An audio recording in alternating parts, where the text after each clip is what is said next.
am just thrilled today about our guests. I can't even believe it. We talk to amazing people on this show all the time, but I am talking to Myles Kennedy with a new album out, The Art of Letting Go, October 11th. I've had a chance to listen to this thanks to your team. Man, thank you for your time. It's a pleasure to meet you. It's a pleasure to see you, and yeah, I'm stoked to be here. So you have been in this industry. I was researching. How long have you been playing music professionally? For a long time, at least, I would say. Yeah, a very long time. I mean, if you're technically going to go professionally, since I was a teenager, because that's kind of how I survived out of the gate. You know, just trying to, when I was trying to get gas money, it was like I'll teach guitar and play the bars at night. So I've been doing it for over 30 years. It's crazy.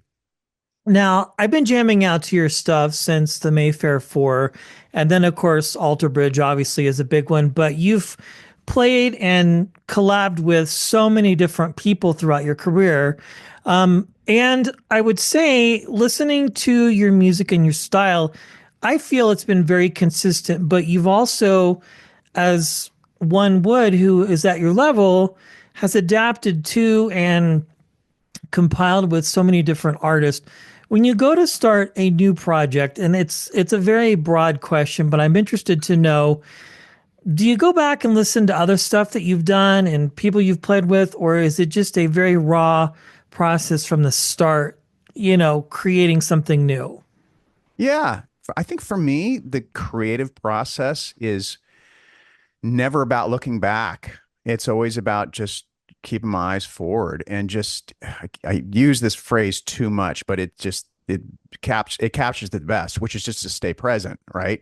So I'll just pick up the instrument and just see what the universe commands me to do. That's kind of how I roll. And oftentimes the instrument itself will inform me. So if I start with an acoustic guitar, then it might lean more towards an acoustic thing, which is what happened a few years ago when I made Year of the Tiger. Those were just all acoustic based tracks. But on this record, I wanted it to reflect where I was, and that was a lot of electric guitar, a lot of riffs, and so that I ended up making a rock record this time around. Yes. Well, let's talk about this because every album tells a story. Every album has a message. When you set out to write this one, as we talk about this idea of being present, where was your mindset? What were you thinking when you knew it was time to write again and put out music for your fans and people maybe who have never discovered you before, or maybe know you from a previous time in your life? Like, where do you begin with that? Because they're all so good.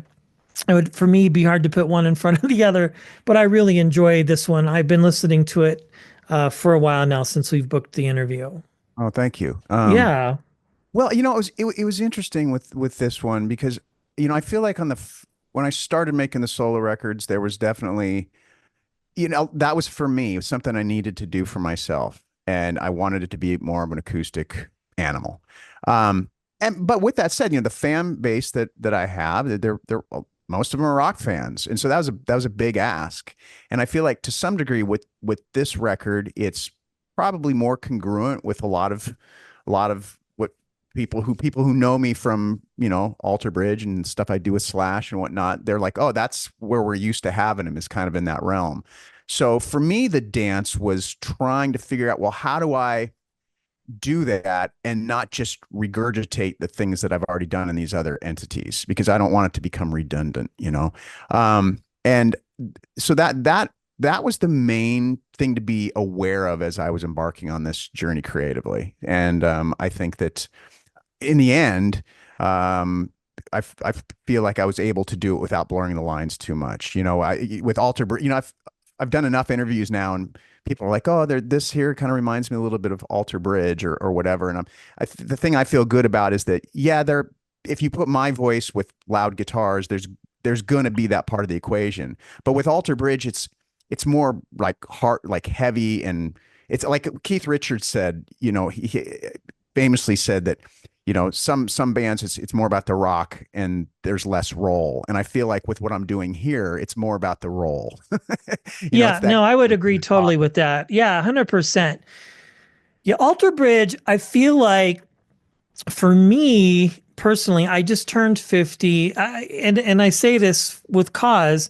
It's a very specific sound, like to me at least. You know what I'm saying? It's kind of like, well, everybody knows what it is. It's you taking over the moniker or the genre of Creed, I guess, and it's just sort of you doing your own thing.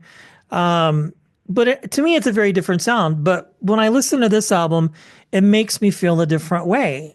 So, as being a person who has grown up in all these generations, I definitely, you know, it gets a different tone for me. I just in comment to what you just mentioned, but I could see how for other people they might go. It reminds me a little bit of this or that, but it's two different, very different genres of rock versus roll, as you so Right, right, you so you right. so put it.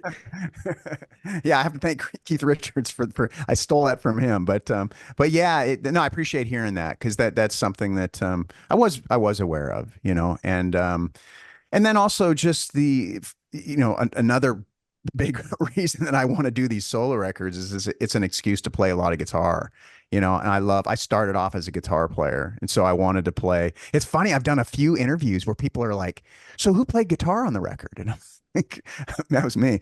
And somebody even said, oh, who'd you hire to do the guitar solos? I'm like, that was me. Because I that's the hired reason myself. I hired myself. I paid myself nothing. That's interesting. I think it's very cool, though, in some ways, when people say that to you, because it just shows that there's different sects of your life as far as the styles that you play. Um, and it's also cool. I didn't even think about that. Like, I was talking to Art Alexakis a while ago, and he said something very similar and mentioned your name as well in the conversation about a year or so ago. That, like, when he plays, people hear different things, and I guess it's just a stylistic approach that might make somebody go, "Oh, is that you?" Or, but you're like, Right. "No, I hired myself, and I paid myself nothing, and I paid studio fees, or maybe you recorded home. I don't know, but it's like." Right. It's just a cool thing. So when you go out and people meet you and you do a show, like you've got these European dates coming up, let's say you come to Colorado, like when people come see you, what can fans expect from a show? Do they get a little bit of this, a little bit of Alterbridge? Like I'm sure, at this point, you're probably not necessarily, I don't know, if you are doing crowd service to what you're playing, like, or it's just whatever the band and the crew feels like the vibe is that night, wherever, like a Red Rocks experience. Yeah, at this point, since I'm three records in, I have enough material to draw from exclusively from the solo realm, which is great because when I first started touring, I had one record to draw from, and so you would have to do either more covers or stuff from your back catalog with the other bands. So with that said, this will be I'm going to try and balance. All three albums, The Year of the Tiger, Ides of March, and then The Art of Letting Go into the set. But there'll be moments where I might do an acoustic version of one of the other bands, but it won't be something, at least with Alterbridge and with the stuff I'm doing with Slash and Conspirators. If I were to do something like that, it would be a different approach. A re-envision it to some degree, acoustic, with an acoustic guitar. Maybe a Mayfield 4 song. We've done that. We did that on the last tour, maybe on the first one as well. And Z and I really like because Z is who was my drummer when we were kids. We were playing together and then played in the Mayfield 4. And he's the drummer with this as well. And he's one of my favorite drummers ever. And so getting to play a Mayfield 4 song with him on the kit is just, it's amazing for me, just to revisit that. And we're so proud of that era. So we may integrate that into the set as well, just a little bit. Well, I love the title, The Art of Letting Go, because it just emotes so many different things. For me specifically, maybe parts of my life that I struggle to release, if that makes any sense. Like when people talk to you about this new album that have listened to it before, like the title, like what are some things that you've heard that people relate to specifically? Because obviously as an artist, you have one thing in mind, but maybe when other people listen, it elicits a different response. Well, at this point, I haven't because it hasn't officially been released. I can only kind of go off of what I've heard from interviews, Okay, yeah, and sure. which has been great. I mean, as a songwriter, it's always so nice to hear how people are utilizing the song in their own lives, right? So one of the things I'm hearing with the first single, with "Say What You Will," is there's this empowering thing. People are hearing that and they're like using it in their own, mental Rolodex to remember to be, just to not back down, and live with a certain intensity. And so I think that's wonderful to hear. People who are trying to evolve, and find ways of being less reactive and be more present and all of that, hopefully they'll hear a song like the title track, like The Art of Letting Go, and hopefully it'll become like this mantra. It's funny for me, I write this stuff though, really it's selfish. I'm doing it for me, and as a byproduct, if other people can end up getting the benefit that I'm getting myself, that's great. But I'm really careful that I don't want to come across as like pushing something on the listener. That's the hard thing when you're writing about things that are you're passionate about, that you need to change, but not everybody's on the same journey. And someone could hear a song and go, man, I like the riff, but that's not resonating with me. And that's great, that's fine, enjoy the riff. I'm not pushing on anything on anyone other than myself at this point. No, I love it. I mean, I feel like, and I've seen you say this in other viewers, interviews, finding an escape and empowerment, healing, and that we're all in this together. And I think, especially now in 2024, with everything that's happened in the last 4 years, and now particularly, not that this is what you're pushing necessarily, but I feel like that's what it applies to. I completely resonate with that exactly. This is so cool. I mean, so many years of music, so many years of collaboration. Do you ever think about, maybe doing more? I know you've probably been asked this a million times, but more Alterbridge or anything like that? Or is that just a sect of your life that you're focusing now on the solo albums and really just taking a different turn musically? I'm just curious. It's more of a selfish question, I think, than anything else. So I find it fascinating, and I think other people will too. Yeah. Yeah. Right now it's great because I've got this nice runway to go out and promote this record. And this is the first solo record where I've had that.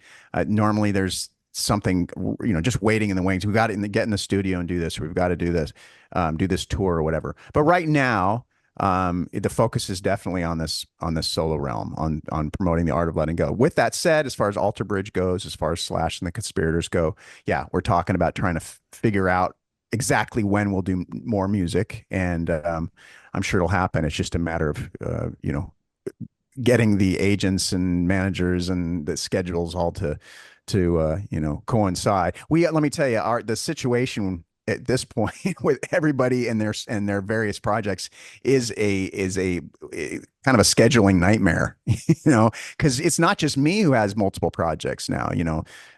Mark Tremonti's got all his projects, Slash has all his projects, and so I think that we just love to create, we love to work, we love to tour, but it's definitely something where you got to be looking years ahead to get it all fit in. Yes, well, I just started introducing my 10-year-old to Alterbridge. He loves it. And, all your music is just very emoting. Well, congratulations. This has been a huge honor. Last question. Any plans to come to Colorado anytime soon? I know you've got a bunch of European dates, but we would love to have you out here at some point. We'll put it out there in the ether. Yeah. Yeah. Put it out there in the ether because I love Colorado. It's, one of the greatest places in the States, that's for sure. So let's make it happen. Yes, yes. There you have it. Myles, thank you for your time. Congratulations on all your success and hanging out today a little bit. Of course, The Art of Letting Go out October 11th, which will be available everywhere. We'll put his website in our show notes.